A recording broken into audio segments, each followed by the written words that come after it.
Welcome to Swiss homemade food. Cloud kitchen வச்சுருக்கேன். அதில் வந்து ஆர்டர் வந்திருக்கு எனக்கு போட்டி அண்ட் ரத்த பொரியல். அது செய்யலான் இருக்கேன். ரெசிபி பார்க்கலாம். எப்படி இருக்குன்னு பார்த்துட்டு எனக்கு கமெண்ட் பண்ணுங்க. போட்டி வந்து க்ளீன் பண்ணி வச்சுருக்கேங்க. ஒரு போட்டி இது க்ளீன் பண்ணுறது கொஞ்சம் சிரமம்தான். இது உங்களுக்கு தேவைப்பட்டால் கூட நீங்கள் கமெண்ட் பண்ணுங்கள். நான் உங்களுக்கு எப்படி க்ளீன் பண்ணுறதுன்றதெல்லாம் கூட ஒரு வீடியோவாக போடுறேன். ஒரு போட்டி க்ளீன் பண்ணி சுத்தம் பண்ணி வச்சுருக்கிறேன். இதுக்கு வந்து தக்காளி 2, வெங்காயம் 2, கடலைப்பருப்பு, பட்டை, அந்த லவங்கம், அந்த ஐட்டம்லாம், தேங்காய் வந்து சும்மா இந்த மாதிரி பொடியாக பண்ணி வச்சுக்கணும். ரொம்ப அரைச்சிட்டா குருமா மாதிரி ஆகிடும். கொத்தமல்லி, கருவேப்பிலை. இது வந்து இஞ்சி பூண்டு பேஸ்ட்டோட கொஞ்சம் பாதாம் போட்டிருக்கேன். நான் வந்து ஒரு 8 பாதாம் போட்டிருக்கேன். ஏன்னா அப்போ அந்த குழம்பு வந்து நம்ம தேங்காயெலாம் போடாததுனால அரைச்சி திக்னஸ் வரணுன்றதுக்காக போட்டிருக்கேன். சம்டைம் உங்களுக்கு தனியாகவே வேணும்னு நினச்சிங்கன்னா இது வந்து பாதாம் வந்து கொஞ்சம் கம்மி பண்ணிக்கோங்க. பாதாம் போடலாம், இல்லைன்னா முந்திரி போடலாம். இப்போ நம்ம இதை எப்படி செய்யறதுன்னு பார்ப்போம். இது குக்கர் மாதிரியே வச்சுருங்க. அப்போ தான் இந்த போட்டி வந்து வேகிறதுக்கு கரெக்டாக இருக்கும். குடல் கறி நான் வந்து ஒரு 7 விசில் வைப்பேன். நீங்களாம் வந்து கொஞ்சம் கடிச்சு சாப்பிட்ற மாதிரி வேணும்னு நினச்சிங்கன்னா 4-5 விசில் போதும். நாங்கள் கொஞ்சம் சாஃப்டாக சாப்பிடணும்னு நினைப்போம். குக்கர் நல்லா சூடாகிடுச்சுங்க. ஆயில் ரொம்ப தேவையில்லை. ஏன்னா ஏற்கனவே குடல் கறியில் வந்து பார்த்திங்கன்னா கொழுப்பு நிறைய இருக்கும். அந்த இதெல்லாம் போட்டு கொடுப்பாங்க. அதனால நீங்கள் கம்மியாகவே போட்டுக்கோங்க.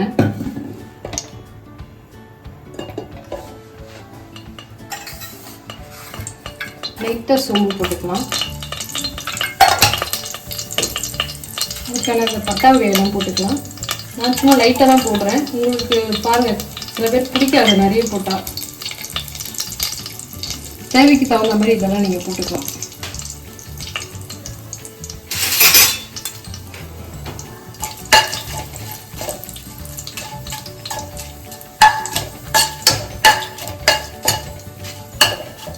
பொரிஞ்சிடுச்சு.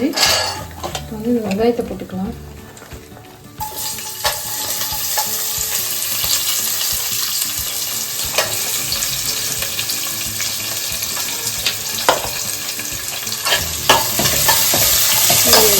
வெங்காயம் மட்டும் நல்லா வதங்கிட்டோம்.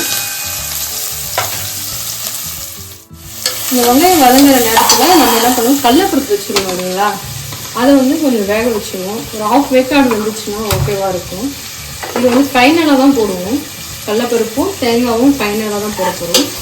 இப்போ இது ரெடி ஆகிறதுக்கு நம்ம இந்த கடலைப்பருப்பை ரெடி பண்ணிக்கலாம். ஆனியன் நல்லா வெந்துருச்சுங்க, வதங்கிருக்கு. இந்த டைமில் நம்ம வந்து தக்காளி போட்டுக்கலாம். கருவேப்பிலை, கொத்தமல்லி பாதி போட்டுக்கலாம், பாதி ஃபைனலாக போடலாம்.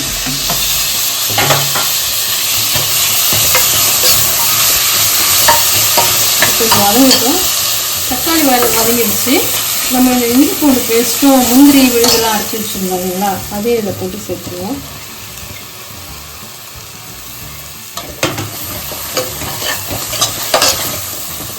இது வதங்குற நேரத்தில் நம்ம ரத்த பொரியல் செய்யணும்னு அதையும் வந்து அப்படியே பார்த்துருவோம். அப்படியே பொரியல் பண்ணுறது அப்படியே இந்த கிரேவி வதக்கும் போதே இதையும் செஞ்சிடலாம். இட்லி பாத்திரத்தில் ரத்தம் வந்து நல்லா வாஷ் பண்ணிடலாங்க. இப்படி இருக்கணும். ஏன்னா அதில் முடி இருக்கும். கழுவிட்டு இந்த மாதிரி கட் பண்ணி வச்சிங்கன்னா உள்ளே டக்குன்னு வெந்துடும். முழுசாக போட்டோமா வேகிறதுக்கு கொஞ்சம் நேரம் ஆகும். அப்படியே வேக போட்டுடலாம்.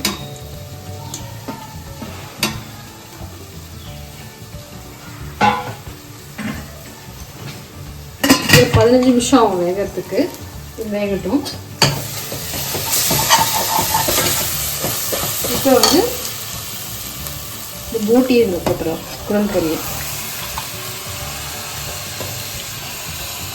நல்லா க்ளீன் பண்ணுவாங்க, இல்லைன்னா வந்து சாப்பிடவே முடியாது. ரொம்ப ஸ்மெல் வந்துடும். க்ளீன் பண்ணுறது தான் ஒரு சிரமம், மற்றபடி நல்லாயிருக்கும்.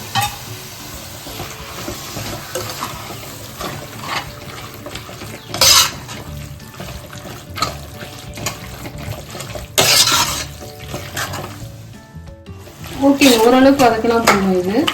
இது வந்து நம்ம மிளகாத்தூள் போட்டுக்கலாம். நான் வந்து 4 ஸ்பூன் போடுறேன். உங்களுக்கு காரத்துக்கு தகுந்த மாதிரி போடுங்க. கம்மியாக சாப்பிட்றவங்க கம்மி பண்ணிக்கோங்க. கரம் மசாலா 1 ஸ்பூன், உப்பு அவங்களுக்கு கரெக்ட் பண்ணுறது. மஞ்சள் தூள்,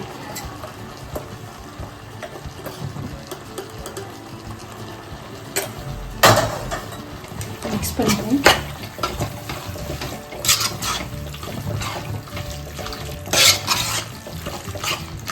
தேவையான தண்ணி விட்டுருவோம்.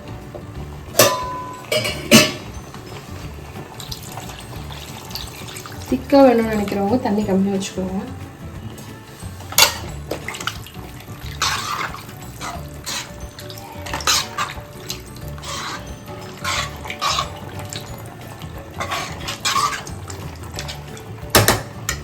இதை நீங்கள் கிரேவி மாதிரியும் பண்ணலாம், கறி தொக்கு மாதிரியும் பண்ணலாம். கறி எப்படி தொக்கு பண்ணுவோமோ அதே மாதிரி இதை க்ளீன் பண்ணிவிட்டு அதே மாதிரி சேவ் பண்ணிங்கன்னா அதுவும் நல்லாயிருக்கும். தோசைக்கு அதுக்கெலாம் யூஸ் பண்ணிக்கலாம். அப்புறம் கொஞ்சம் தண்ணி ஊற்றிக்கலாம். இந்த பாதாம் கிரேவி போட்டதுனால ஆற உங்களுக்கு திக்கு கிடச்சிடும். போதுங்க. நம்ம ஃபைனலாக கடலைப்பருப்பு தேங்காய்லாம் ஃபைனலாக தான் போட போகிறோம். இப்போ வந்து இதை நம்ம க்ளோஸ் பண்ணிடுவோம்.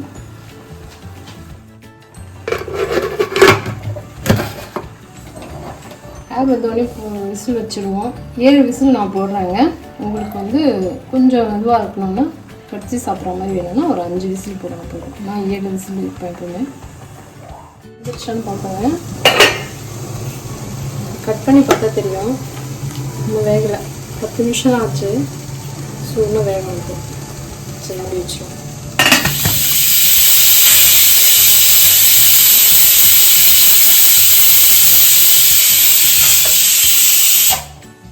விசில் வந்துடுச்சு. இதை ஆஃப் பண்ணிடுவோம்.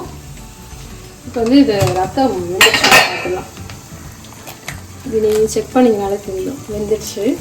இதை நம்ம அப்படியே இறக்கிடலாம். இது ஆறுனதுக்கப்புறம் இது எப்படி பண்ணுறதுன்னு சொல்கிறேன். இதுக்கான ரெசிபிலாம் வந்து நான் இப்போ என்னன்னு சொல்லுவேன். இஞ்சி பூண்டு பேஸ்ட், பூண்டு இஞ்சி நைஸாக கட் பண்ணிக்கலாம்.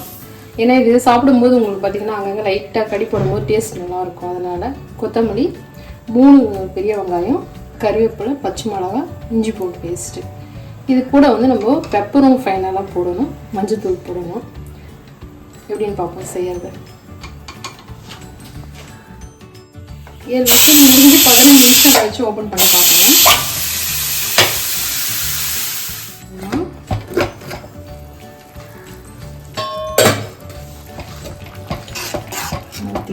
ஆறாறு கொஞ்சம் திக்காகிடும். ஏன்னா இந்த பாதாம் போடுறதுனால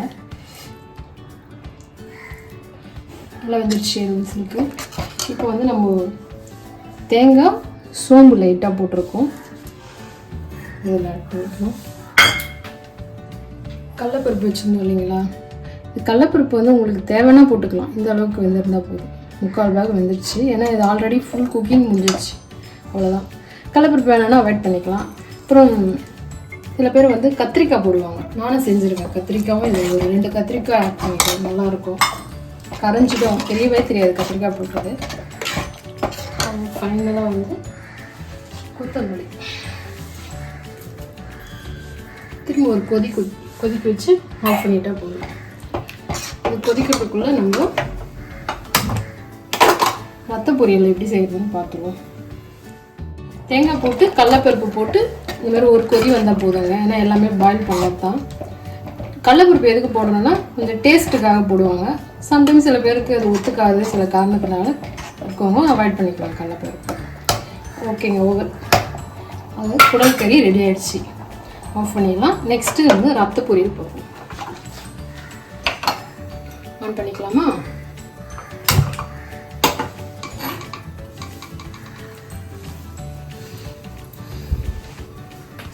இது வந்து சூடாகிறதுக்குள்ள இந்த ரத்தம் வந்து வேக வச்சு வச்சோம் இல்லைங்களா, அதை வந்து நம்ம உதிர்த்துக்கலாம்.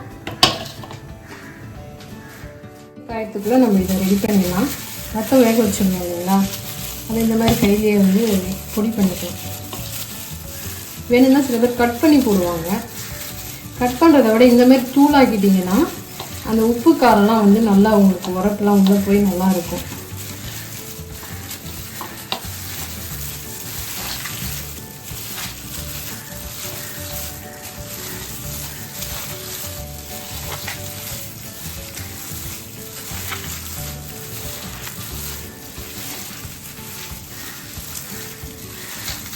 முடிஞ்ச அளவுக்கு மஞ்சத்தூள் நிறையவே செய்வேன்.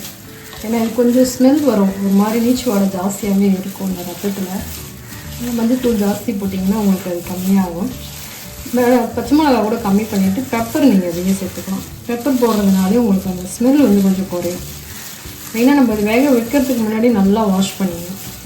நான் அதுக்கப்புறம் நீங்கள் வாஷ் பண்ண முடியாது. இந்த அளவுக்கு உங்களுக்கு தூள் பண்ணிவிடுங்க. அவ்வளோதான், பொடி பண்ணி வச்சுட்டு ஓகே. நம்ம வந்து கடாயை காஞ்சிச்சுன்னா எண்ணெய் ஊற்றி ரெடி பண்ணிடணும். கடாய் காஞ்சிச்சு. இந்த மாதிரி சட்டியில் யூஸ் பண்ணுறவங்கலாம் பார்த்திங்கன்னா மண் சட்டி, மண் கடாய் யூஸ் பண்ணுறவங்க பார்த்திங்கன்னா நம்ம சமைச்சு முடிச்சு என்ன வாஷ் பண்ணாலும் ஆயில் உள்ளே எடுத்துருக்கோம். உங்களுக்கு சூடு பண்ணும்போது இந்த மாதிரி வரும். நம்ம இதை அப்படியே யூஸ் பண்ணி சாப்பிட்டோமா துடைச்சி காமிக்கிறேன். இந்த மாதிரி இருக்கும். இதை எவ்வளோ நாள் யூஸ் பண்ண, ஒரு வாரம் கழித்து இந்த பாத்திரத்தை யூஸ் பண்ணாலும் இந்த எண்ணெய் வரும் உங்களுக்கு. அப்போ இது வந்து நமக்கு அவ்வளோ நல்லது இல்லை. இது மாதிரி நீங்கள் எடுத்துடணும். இந்த சட்டியில் சமைக்கிறது ரொம்ப ஹெல்த்து. ஆனால் இந்த மாதிரி விஷயங்களும் நம்ம ஃபாலோ பண்ணால் நமக்கு உடம்புக்கு நல்லது. இது வந்து ஆயில் போட்டுக்கலாம்.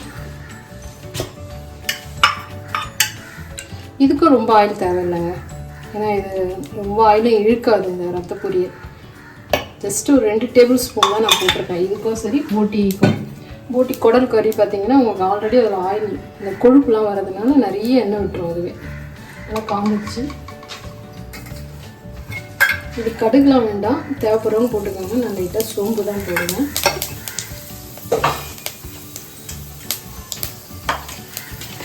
நான் கொஞ்சம் ஆனியன் ஜாஸ்தி தான் எடுத்திருக்கேன். ஏன்னா உங்களுக்கு வதங்கின பிறகு கம்மியாகிடும். இப்போ ரத்த பொரியலை விட ரொம்ப கம்மியாக தான் இருக்கும். ஆனால் டேஸ்ட் நல்லாயிருக்கும். ஆனியன் ஜாஸ்தி சேர்த்துமா, அதனால நான் நிறைய போடுறேன். உங்களுக்கு கம்மியாக சாப்பிடணும்னு நினைக்கிறவங்க கம்மி பண்ணிக்கலாம். ஆனால் இதை எவ்வளோ ஆனியன் போடுறோமோ நல்லாயிருக்கும் டேஸ்ட்டு. கருவேப்பிலையும் நிறைய போடலாம். நான் ஒரு 4 கொத்தி போட்டிருக்கேன்.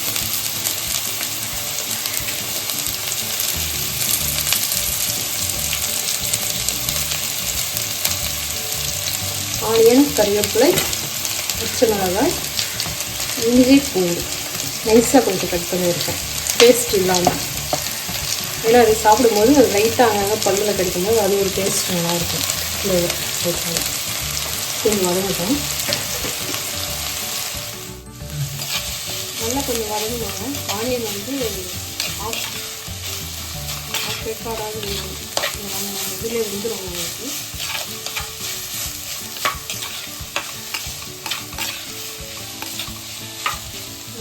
வதங்கினதுக்கப்புறம் மற்ற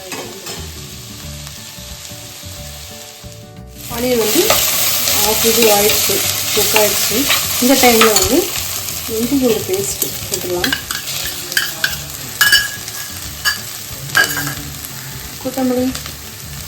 கொத்தமல்லி பாதி போடலாம், பாதி வந்து ஃபைனலாக இறக்கும் போது போட்டுக்கலாம். ஆயில் வந்து ரொம்ப வேண்டாம் உங்களுக்கு. இதுதாங்க இதிலே குக் ஆகிடுச்சு உங்களுக்கு. பெப்பர் வந்து நான் 1 ஸ்பூன் போடுறேன். அவ்வளோ காரத்துக்கு தகுந்த மாதிரி போட்டுக்கோங்க. ஏற்கனவே இதில் பச்சை மிளகா போட்டிருக்கு. மஞ்சத்தூள் 2 ஸ்பூன். 1 ஸ்பூன் போதும். ஆனால் இந்த ரத்தத்துக்காக ஒரு 1 ஸ்பூன் எக்ஸ்ட்ராவே போதும். இன்னும் கூட 1 ஸ்பூன் போடலாம். ஸ்மெல் கொஞ்சம் கம்மியாக தெரியும். இது கூட அப்படியே ரத்த பொரியலும் போட்டோமா, இது இந்த ரத்த வகைகளை வந்து வேக வச்சதுனால கொஞ்சம் தண்ணி இருக்கும் லைட்டாக. அதெல்லாம் உங்களுக்கு அப்படியே வதங்கும் போது அந்த ஆனியனோடு சேர்த்து எல்லாம் கரெக்டாக வந்துடும் உங்களுக்கு.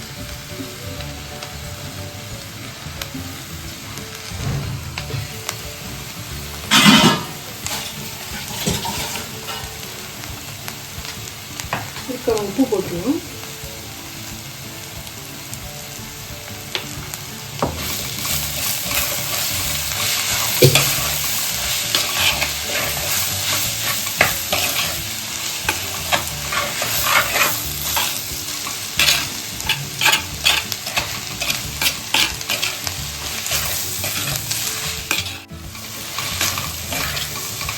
அப்படியே ஒரு 5-10 நிமிஷம் 5 நிமிஷம் விட்டு போதும். நல்லா லோ ஃப்ளேமில் வச்சுட்டு, ஏன்னா எல்லாமே ஏற்கனவே உங்களுக்கு ரத்தம்லாம் வெந்து தருங்க. என்னன்னா அந்த ரத்தத்தில் இருக்க தண்ணி மட்டும் வாட்டர் கொஞ்சம் உங்களுக்கு இதுவாகிடும். அப்படியே விட்டுருவோம். ஒரு 5 மினிட்ஸ் கழிச்சு பார்ப்போம். 5 மினிட்ஸ் ரெடி ஆகிடுச்சுங்க. நம்ம வந்து இன்னும் கொஞ்சம் இதில் மல்லி போட்டுக்கலாம்.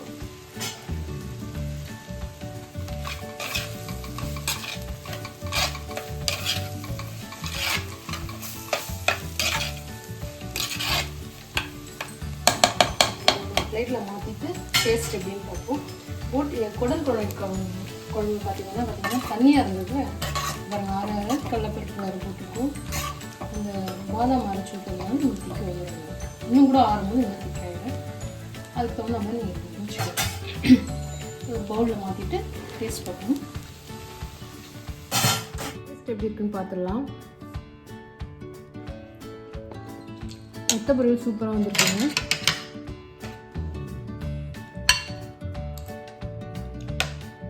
போட்டியும் காரம், அவங்க ஆர்டர் கொடுத்தவங்க வந்து கொஞ்சம் காரசாரமாக கேட்டிருந்தாங்க, அதனால நாங்கள் போட்டிருக்கோம். நீங்கள் இதில் வந்து காரம் கம்மியாக சாப்பிட்றவங்க நான் காமிச்ச ரெசிபியில் வந்து காரம் கொஞ்சம் கம்மி பண்ணிக்கோங்க. எப்படி இருக்குன்னு கமெண்ட் பண்ணுங்கள். நெக்ஸ்ட் வீடியோவில் பார்ப்போம்.